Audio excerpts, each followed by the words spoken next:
Giydim beyazları, düştüm yollara. Ya Rab nasip eyle cümle kullara. Nice aşıkların gönlünde yara. Ne güzeldir ya Rab Kabe yolları. Nice aşıkların gönlünde yara.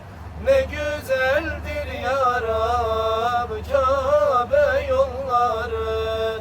Yaklaştıkça Kabe heyecan başlar. Buğulu gözlerden süzülür yaşlar. Öyle bir hasret ki bitmeden başlar. Ne güzeldir ya Rab Kabe yolları.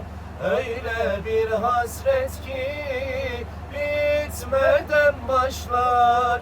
Ne güzeldir ya Rab Kabe yolları.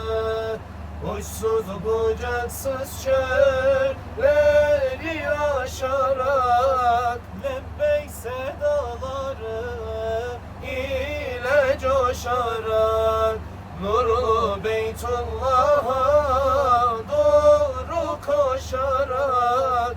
Ne güzeldir ya Rab Kabe yolları.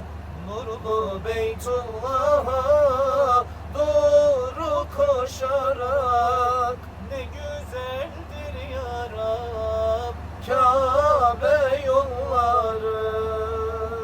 Ala Resulullah Muhammed sallallahu aleyhi ve sellem.